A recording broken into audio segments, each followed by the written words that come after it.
Yo, what's going on everybody, TK Gamer, welcome back to their NBA 2K17 What If video. And in today's video, there's apparently a rumor going around that the Golden State Warriors apparently were going to trade Klay Thompson for Paul George when Paul George was apparently getting traded around the league. So he was obviously traded to the Oklahoma City Thunder, but the Golden State Warriors were a team that was sneakily going to trade Klay Thompson for him, but somehow it didn't work out. So this lineup would have been insane, as Paul George would have been the two guard. So it would have been Steph Curry, Paul George, KD, Draymond Green, and JaVale McGee with all their new pickups in Nick Young. They brought in Omer Caspi, so this would have been a nasty team. So you give up Klay Thompson, who's obviously one of the Splash Brothers, a guy that's been there through the whole championships rise with the KD signing. You give up Klay Thompson for Paul George. That is actually a really good offer that you can give up to the Pacers, who they got back Victor Oladipo on a huge contract. Really hasn't shown that much in his young time,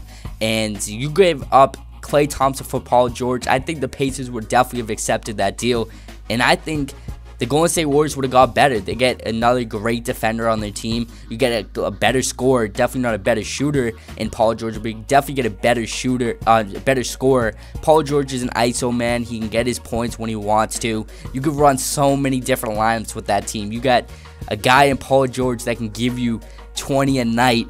It would just been crazy to see. But you're looking at, this would have been also, I don't know how this trade didn't go down, because you're looking at the Indiana Pacers. They didn't get anything too special back. You could have got Klay Thompson, who still has a couple years left on his contract, a guy that's still relatively young. You could have made a pitch for him to stay with you in Indianapolis and build your franchise around him and Miles Turner.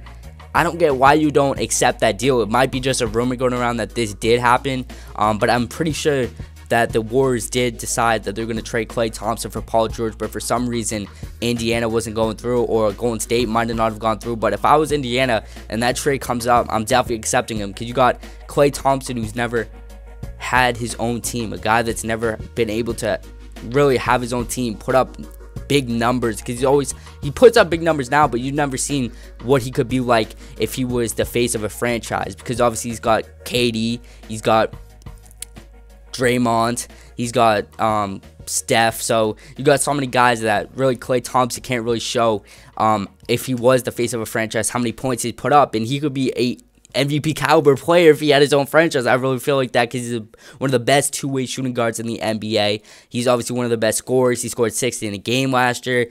He can basically do anything you want, and I'm just surprised that the Indiana Pacers wouldn't accept a deal for Klay Thompson for Paul George straight up.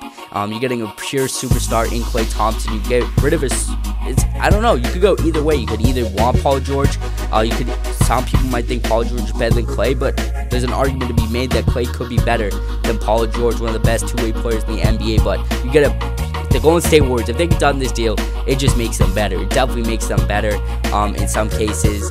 Obviously, you get a great defender. You don't really lose that much in defense, because Paul George is obviously one of the best defenders in the league at his position. So here we go. We're coming to the end of the season, and Russell Westbrook wins MVP. Lonzo Ball wins Rookie of the Year. Rudy Gay, six-man under Drummond Defensive Player of the Year.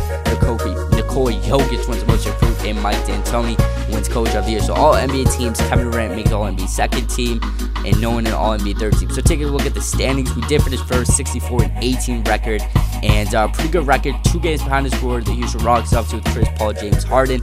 And taking a look at players, that's Curry went off 26-5-7, Durant 22-8-5, Paul George 21-6-3. So really good numbers from him. Draymond 11-7-6. So really good season for obviously the big four. It's something like the playoffs, because I definitely think they're gonna win an NBA championship. But the Denver Nuggets are giving them some struggle. 7 games, we go on to face the Thunder, beat them. Western Conference Finals, go to the NBA Finals, and we win in 6 games. So definitely a really good. And Paul George wins Finals MVP. Okay, so that's an interesting what if, guys. If you guys do want to see more what if videos, make sure to tell me in the comment section. So thank you guys for watching. It's been your boy TK Gamer Tommy. I'll catch you guys next time.